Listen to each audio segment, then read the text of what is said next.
Good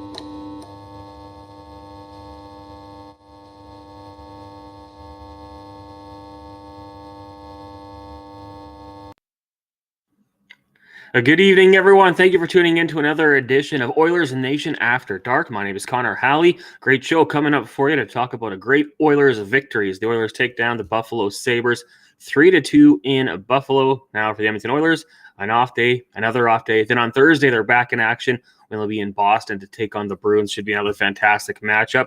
But we're going to break down exactly what happened tonight as the Oilers cruise to a 3-2 victory, as I mentioned. We'll be joined by Cam. We've also got Jay both from Oilers Nation, and we've got Gavin, the intern, as well, or the intern who will join us also running things behind the scenes.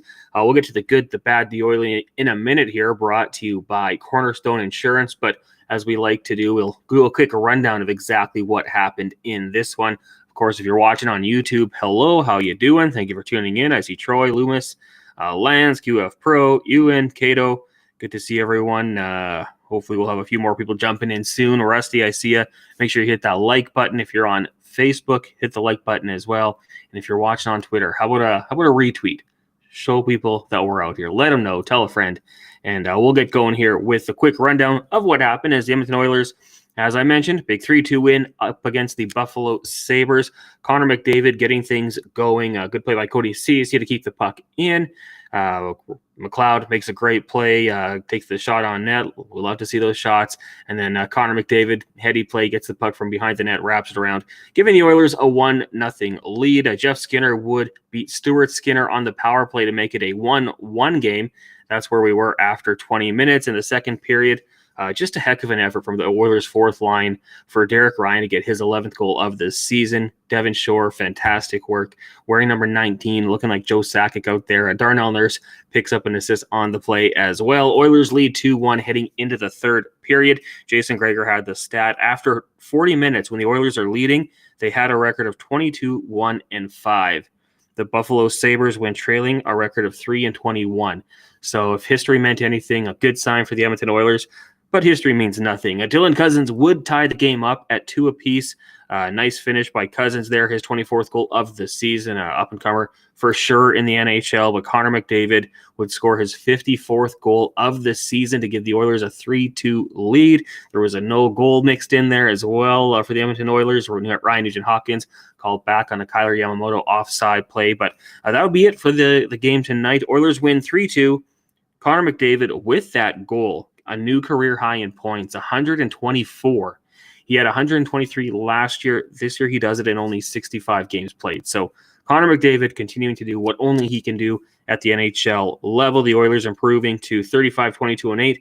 They now have 78 points on the season. We'll take a look at the standings later on in the show to let you know where we're at. Stuart Skinner, great between the pipes, 36 saves on 38 shots. In the last 5 minutes when they were up by a goal, he had a big save on Lyubushkin. He had a big save on Middlestat to preserve the victory. And that's the one thing I think we did not see from Jack Campbell. When they needed a big save, it wasn't there. Stuart Skinner, on the other hand, has made those big saves to keep his team within striking distance or on top or at the tie. He makes those big saves when they need them. Okay, let's get to the good, the bad, the oily, brought to you by Cornerstone Insurance.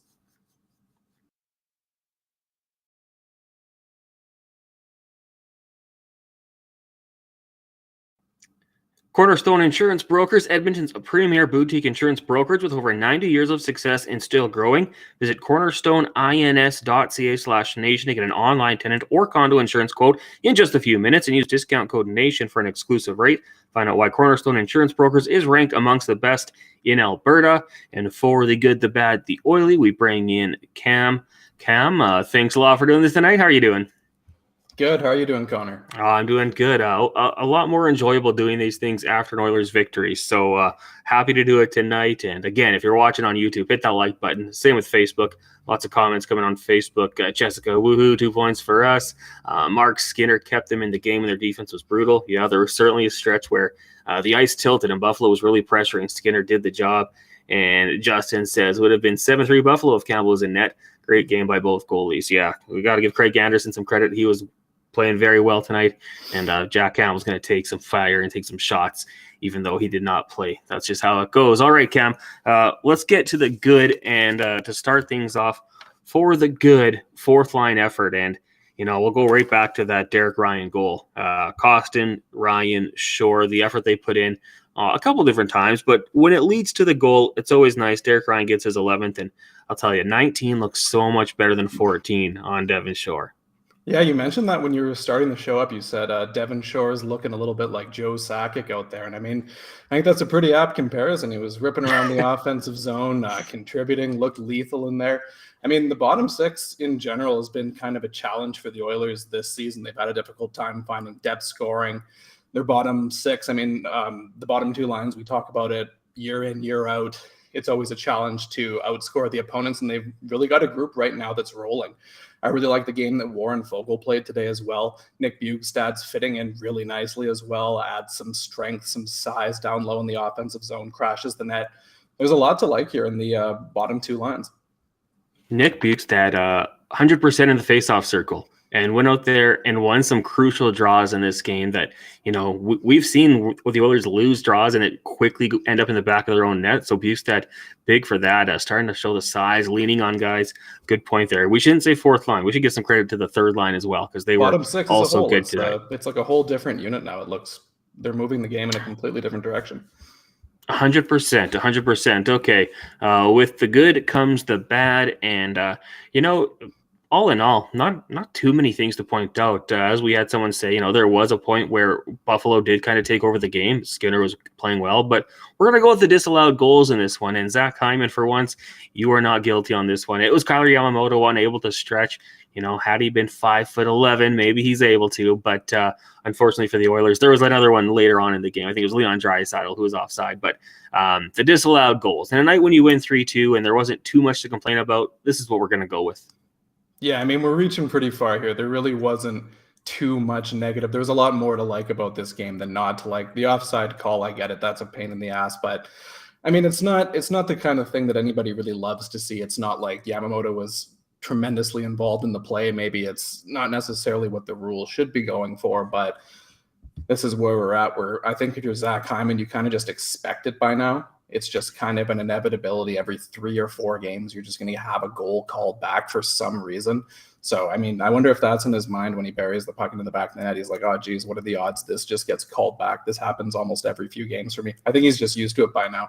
I'd love if there was like a way we could dig up this stat as to who's had the most disallowed goals in a season, because I feel like he's definitely up there. There's at least like 6 or 7 times that's happened this year.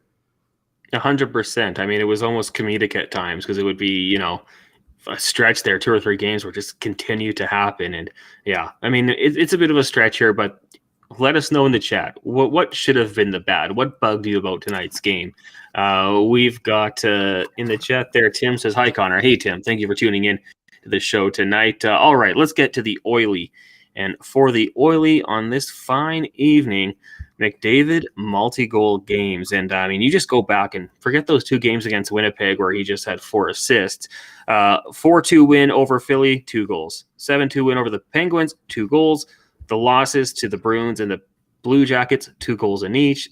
2 goals against the Maple Leafs, and then another 2 goals tonight. Like, when he's on like this, it's unbelievable. It's something we really haven't seen. Well, I don't think I've ever seen a guy this dominant in this short of a stretch in my lifetime. No, it's crazy to see. It's kind of funny to think about what's going on right now, and then think back to the start of the season, think about like September when people are making preseason predictions, and it's like, oh, geez, can Connor McDavid break the 50-goal plateau for the first time? It's like, oh, geez, maybe he could, maybe he won't. This is like a thing that could happen. And here we are now. We're a week into March, and he's already at 54 goals. He's operating at a 2-goal per game pace over the past few weeks. It looks like the guy is somehow going to find his way to hit 70. It's absolutely insane. It's wild to wrap your head around. Yeah, it really is. And especially when he's starting to score those goals off the rush and not taking it to the net, deking, like shooting from further out, just adding another element. And I don't know if you're an NHL defenseman, how you slow him down. I've said it before, but you try to close the gap on him. He's going to go around you. You step off too far. He could still go around you, but he's still going to unleash that shot. Like right now, it's almost indefensible when it comes to Connor McDavid and the things that he can do. Austin says, coming in hot from Flan. What's going down, fellas? that a typo for Flin Flon? That's got Either way, it's got to be. This is a place Jessica, called Flon I'm not aware of. I don't know. What are the odds of there being a Flin Flon and a Flon Flon? That would be something. Jessica says it's so awesome. Yeah, it's a fun one. On YouTube here, some stranger, 54 goals already. Unreal. The Oily, Hyman loses another goal. Yeah, guilty on that empty netter there. Someone says, I think it was Lance, had him at about 10 disallowed goals. So it's just a trend for Zach Hyman. And as Gavin said, children's authors should not have that goal against them. Okay, I believe we've got Jay joining us here as well. We will welcome him in tonight. Jay, good evening. How you doing? Good evening, boys. Doing great. My daughter was having some issues going down, so that's why I'm late joining the call. She was riled up from that big victory in Buffalo. Now, with the little ones, Jay, 5:30 starts. You let them watch the whole game. Is there a cutoff for that? Oh yeah. Well, I even try to get her to watch the 8:30 starts too, but I can't get her to get past maybe puck drop is probably if she can see that, that's a win. Jay, tonight our good for the good, the bad, the oily, presented by Cornerstone Insurance was the fourth line, and Cam made a really good point. Kind of extend that to the bottom six. So, what did you make of their effort tonight, and then capitalizing, getting a goal with Derek Ryan? Well, they just didn't stop. They had their legs. They brought their lunch pails and hard helmets and their steel toe boots to Buffalo and just went to work. And it's amazing when you put in an effort and grind down the other team, what that can lead to. So that shift, like they had them hemmed in for like 2 minutes. Like it was destiny. Like they were going to score there, and it was very good to see them do that. So if those guys can buzz around like that, like that gives Connor some time to breathe. That gives time for the big guns to breathe. So whether they score or not, if they can just dominate play like that and just make the other team have to work hard and wear them down, like if they score or not, that's a win. But they did, and deservingly so. So no, I thought it was fantastic. So got me amped up, and as we go into the playoffs, it's that type of hockey is what leads to victory. So 100%. Yeah, stretch that out to a best of 7 series. That's going to wear teams down if you can keep that up. Cam, how about the Draisaitl, Nuge, Yamamoto line? What did you make of their play as of late? We know they had that great run a couple of years ago. I thought tonight they played okay. I had a goal that was disallowed, but just prior to that goal from Derek Ryan, they had a great shift as well, keeping Buffalo hemmed in. I think the key to the duo really is it's Draisaitl and Nugent Hopkins together as the duo. There's been plenty of talk forever about how both those players fit onto Connor McDavid's left wing, whether it's the stacking the big two together, putting Nugent Hopkins there. He plays a great two-way game. He passes super well, but you're stacking up your second and third best forwards there together. And then, I mean, if you're a team like the Sabres, how do you go ahead and try and shut down that line and then put all your effort into that? And then all of a sudden you have Connor McDavid leading his own line. And then how do you shut down that on top? And then circling back to what we talked about before, you also have a bottom six that's actually moving things in the right direction, getting shots on net, hemming them deep into the zone. It's just pretty much a nonstop onslaught. So that's why I've always been a fan of doing the Nugent Hopkins Draisaitl thing with McDavid doing his own line. That's how I think you make the Oilers the deepest they can be. Well, what do you think about that, Jay? You agree with that? Oh, 100%. I'm just thinking about so many things on top of what Koom had to say about what made that game so happening, but just specifically about that line again. Yeah, oh man, like the guy should have like 10 goals, and some of it's like they're tough to pull off, but he's getting himself into areas, being on that line again. Those boys are finding him again, so I think it's just a matter of time before we start kind of seeing Yamo starting to convert more, because my Lord, is he getting lots of chances. So that's good because that line's creating. We need to get Yamo going. He's so aggressive on the forecheck. Like that guy is just he doesn't let you breathe, right? So he is out there forechecking, stripping pucks from guys, creating opportunities and getting some transition going. So once that guy gets a little bit of scoring touch, it's going to be real nice to see. So I'm vibing that line, and I totally agree. The duo of Dry and Nuge is just wonderful. And obviously, Nuge is having quite the season himself. So those two smart cats playing together and Yamo figuring out how to put it in the net, we'll start seeing that line click like they did a few years ago. Bassam on Facebook says, when is Kane back? Ken Holland told us before he would make the trip. Wouldn't play tonight. Could be back Thursday, maybe Saturday for sure. But Evander Kane getting closer to returning, which could be great. Could push more guys a little further bit down the lineup. Kind of an interesting stat here, just looking at the time on the ice. No Oilers forward played over 20 minutes tonight. So that kind of just echoes what we said about the Oilers' bottom six. Obviously, in a tight game, Jay Woodcroft having confidence to roll 4 lines, try to even it out just a little bit. Before you got on here, Jay, we were talking about Nick Bjugstad and what he did tonight. He was 100% in the face-off circle, winning key draws in his own end. And it was a name that was quite popular, I think, but that could have been a sneaky good acquisition by Ken Holland, especially once you get into the playoffs and you need to win those key draws. Oh, 100%.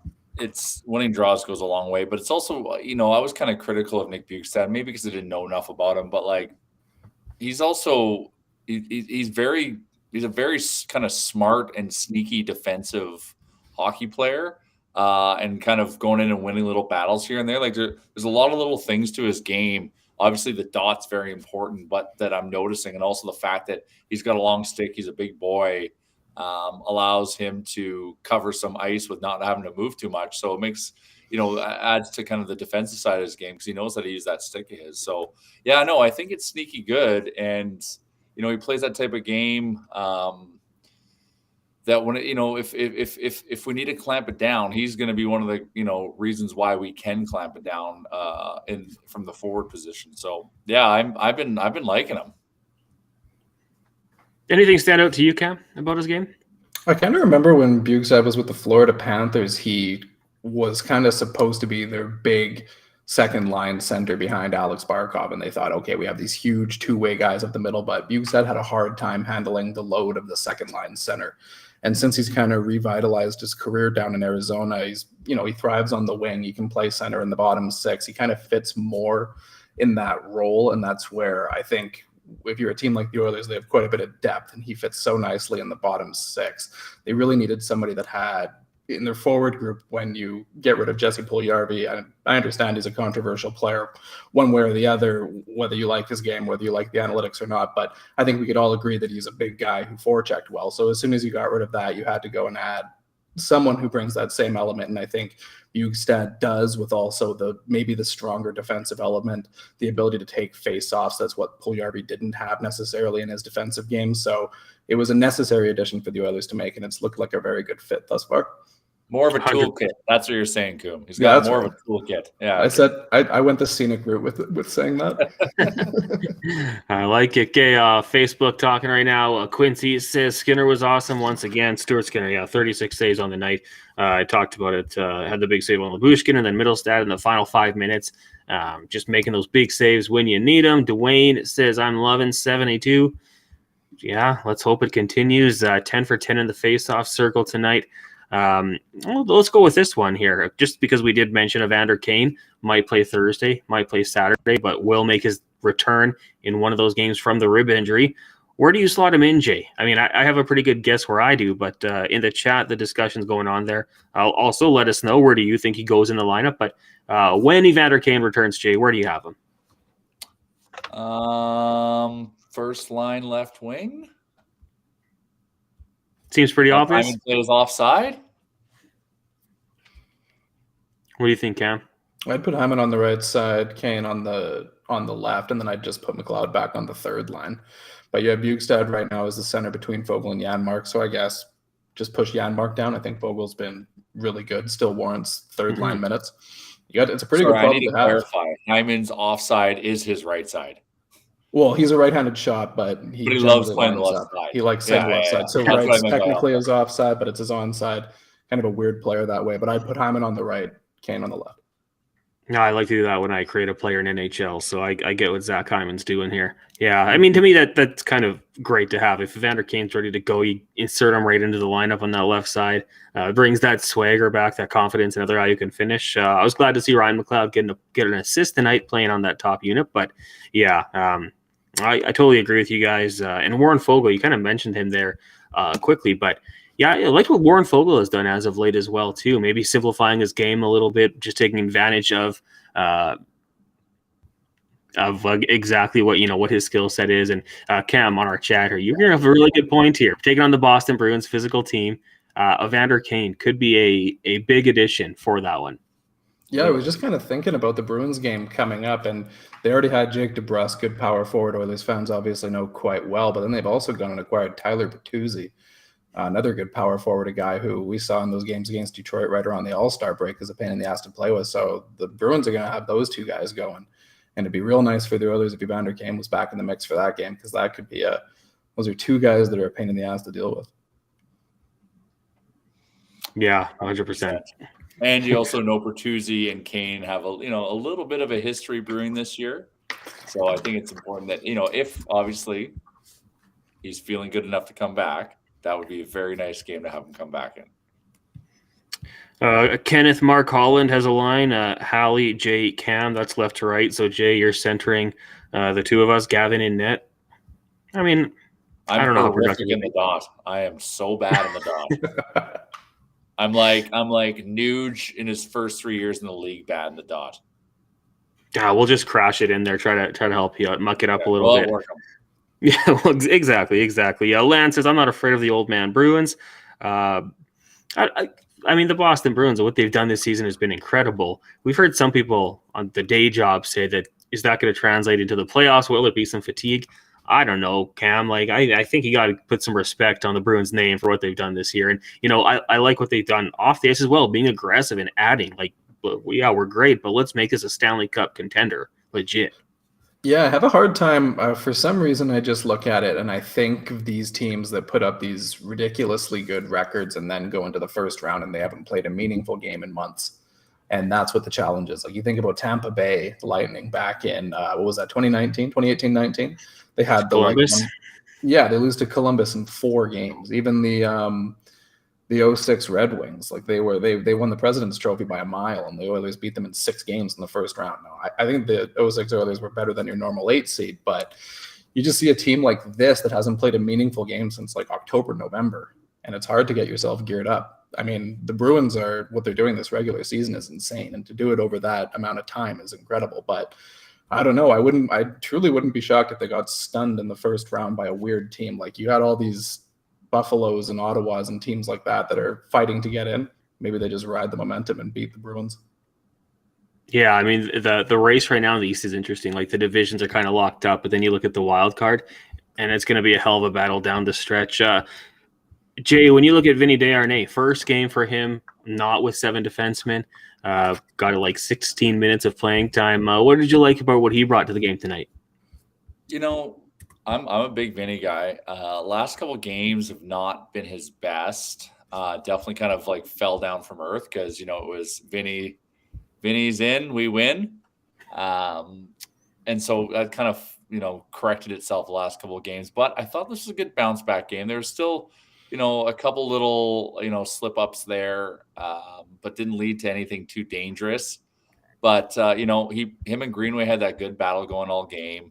So he wasn't going to stand down from that. And that's, that's good, emotional support for the team, amongst other things. So, you didn't really notice him too much, except for where he slipped up just a little bit throughout the game. So if, not being seen as a good thing, and anytime there was physicality, he was not standing down and, most of the time leading the charge on that. So, I like that physicality threat that Vinny brings. But he also, it's interesting, like, he's what, 26? 26, 27? He's an NHL rookie, Calder candidate. And, he just plays a simple game that, we sometimes need in our defensive zone. Off the glass, simple play out, kind of calm and poised, but, also in front of the net, a real prick. And we need that as well. Yeah, 26 for Vinny. He'll turn 27 May 29th, and I totally agree. There's nothing wrong with having a guy who plays a simple game, can calm things down out there, especially with the size and just that intimidation factor that he can bring when needed. I think it's great to have. I mean, just looking at the YouTube chat here, and it's going back to the Evander Kane question. I feel like that might have been the most obvious question of all time. Everyone's saying left wing, top line, put him beside McDavid, and you go from there. it's pretty simple. Facebook says, Norm, oh crap. Good evening, Connor and guests. Great show. Thanks for tuning in, Norm. Quincy says, we don't talk with the Flames in here because it was mentioned that they took a 4-2 lead over the Stars. Yeah, you don't look at, my bad. Don't look at the rear view. Don't worry about them. I don't know if they're going to go on a run. We'll see. Goaltending tonight. Jay, I don't know if we asked you about that. Stuart Skinner, I mean, I know I rambled about it, but making big saves and big moments, keeping his team in this game. The Oilers couldn't extend it beyond a 2-goal lead, but Stuart Skinner continues to look calm, cool, and collected. Man, if it was another goalie in net, we probably wouldn't win that game. Like, there was a lot of really good chances. Like, Buffalo was creating. Buffalo's a good team. And this is what you get when you get solid goaltending. Like, yeah, we did, we put up 3. And you know what? 3 should be enough 50% of the time. And the fact that we're able to put up 3 in a tighter game, and still, we let them create a lot of high danger chances, and to have them make those saves when we need it, like, he's a big, big, big reason why we won that game. So that was really reassuring after the the beating we took in Winnipeg. Just to have him jump in and I won't say steal a game, but just just a solid effort from the team, but just him being solid, what that does. I guess we're not used to. We're just used to just getting absolutely lit up and having to put up 6. And we're just happy that we won, that we put up 6 and kind of just move on to the next game. But like, this is just what like good goaltending is. So very reassuring. So super pumped for Skinner, especially as we're on kind of the stretch into the playoff run here. So that was very reassuring to see, because I don't know if the other guy is in if we pull that one off. Yeah, I mean, a guy who just simply went out and did his job, right? Got you the win. It's a 3-2 league. He did what he had to do. I mean, if you were throwing money down at Betway tonight, you probably would have thought to go over with these two teams meeting. But I tell you, whenever Stuart Skinner, bet the under, use Betway. 19+, do so responsibly. So, Cam, when do we see Jack Campbell back in there? I think we all probably agree Skinner can go on Thursday. He can probably go on Saturday. Fatigue shouldn't be an issue. I mean, when? Because there's not a lot of positivity right now when it comes to Jack Campbell.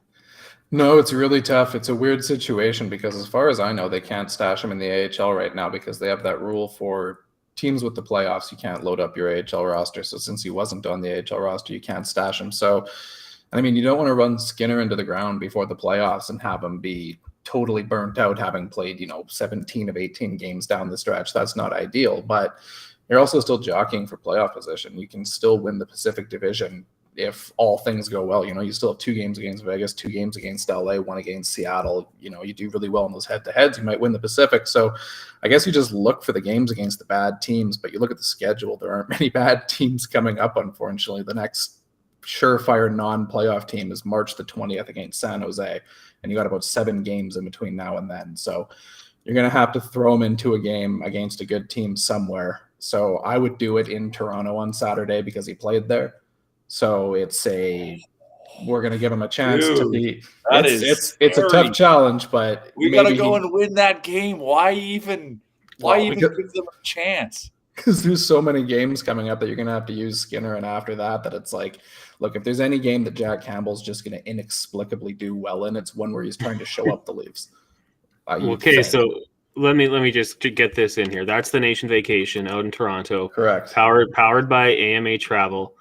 Jay, you're walking into the game. You had a nice dinner. You got a few beers. You look, and Jack Campbell leads the Oilers onto the ice. What's going through your mind? I'll tell you, the buzz that I accumulated over dinner is immediately gone. At least you can buy cheap beers at the game.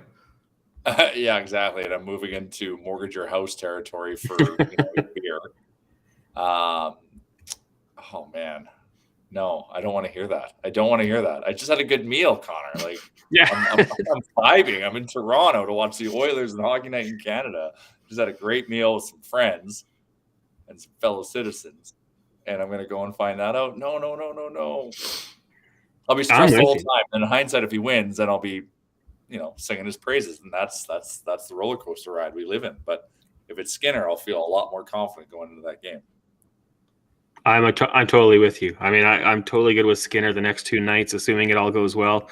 Let us know in the chat here on YouTube, when do you think Stuart Skinner gets his next start? Cam, are you going to stick with Saturday against Toronto? Yeah, it's a crazy thing to try, but sometimes things just make sense in your head, and that's where I'm at right now. Okay, Jay, so I have to ask you then. So it's Bruins, Leafs.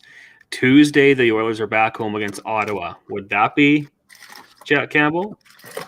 You know, that one I would lean more towards that one and give Skinner the night off, and then we play Thursday, Saturday, Stars, Kraken. Yeah, I'd say I'd probably circle the Sens and then bring Campbell back on the 20th against the Sharks or the 22nd against the Coyotes. Oh yeah, we would do that. Yeah. So I honestly think maybe if he played 3, I don't know if we have any more back-to-backs. I'm just looking at the schedule here. We do have. Okay, and the so Suns if are he on played fire 3 too. more games, maybe 4 on the high side between now and the end of the season. Maybe no, I think 3. 3 is a good number. Slot them in where you think 3 games. The back-to-back nights, March 27th, 28th against Vegas and Arizona, and then slot them in against the Sharks and the Senators or wherever you see some competition for him to get some reps in. Because right now we know we're going Skinner in the playoffs. So we're done trying to get Jack back on the rails. Just go through the motions to give Skinner a rest when needed to get him ready for playoffs. And that's it. Brett on Facebook says that let Skinner go till he loses. I'd say Campbell would be more fired up coming in after a loss. Coming in a roll, he's going to feel the pressure before puck drops. The pressure word. It makes some guys crack. So, Brian, go ahead. No, the pressure word, it's true. Yeah. I mean, he's kind of an interesting guy. I mean, in his post-game scrums, he'll admit, it is, I know I'm playing awful. It sucks. He's interesting. When he gets good, he's great. I mean, I'm just looking at a tweet here from Brian Swain. From January 1st to February 12th, Jack Campbell won 9 straight starts. When Stuart Skinner started, there was only 1 win. From February 13th to tonight, Campbell started 5 games, 0 wins. Skinner started 6 games with 5 wins. So it's ridiculous that they can't just get consistently good goaltending from both sides. But I guess at least one guy is playing a little bit better in those situations. One hot guy. Yeah. Interesting how that works. No hot guys. Very true. Was that kind of a situation last year as well with Koskinen and Mike Smith? It seemed like when one was on, one was off, and there was a stretch for a while there. There was this was right before Dave Tippett got fired. It was both of them were terrible in January, if I recall correctly. I remember Smith came back from the injury and just was completely zonked. I remember there was that New Year's Day game or something against New Jersey, and he was allowing shots from everywhere. And then Koskinen would come in, first shot would be in the net. And it was just a nightmare. And then they changed the coaches, and it all kind of sorted itself out. It's so nice to see Calgary going through the first shot. Oh yeah, wave that we went through. I feel I should feel empathy, but I don't. No. No, I don't blame you for that one. Why don't we bring in Gavin, the intern here, our producer for the night, to get some predictions here. So as we do here. Go see which way I'm pointing. We'll start off with Gavin, and we'll get 1 Betway prediction, so something you might sprinkle some cash on, and then 1 prediction for the score Thursday against the Boston Bruins. So I hit the McDavid 2 goals or more tonight. So I guess that on our show previously. So I'm gonna go with that again, and then I think it's gonna be another low-scoring game because obviously Allmark's the best goal in the league right now. So I'm gonna go 2-1 Oilers. Gonna remain optimistic. That would be a massive win for the Oilers. All right, Cam. I don't know. There we go. Let's go down to Cam. That's a tough one. I don't know. They're going into Boston. The Bruins are real good. I don't want to predict the Oilers losing on the show. That feels like a bad vibe. So I'm going to go and predict something completely insane, which is a 1-0 win. Ooh, for shutouts. I love it. Love it. But who's counting? And then, and then they can't play Campbell in Toronto after that. So I save you guys from the difficult experience. Yeah. Good thinking. Do you have anything for Betway? Anything to throw down there? I guess you could just take the under and be safe. Sure, I'll take the under. That's the safe one. Oh, take under 4.5. That'll pay amazing. Easy.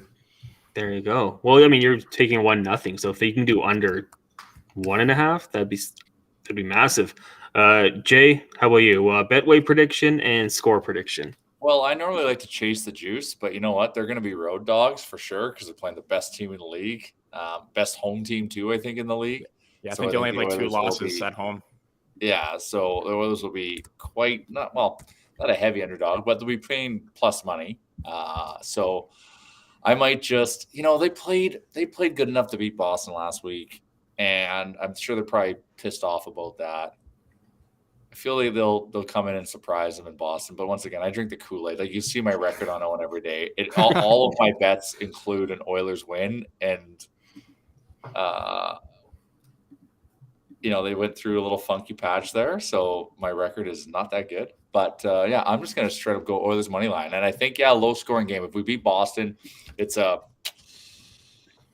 go 3-2 because we let goals in. We do.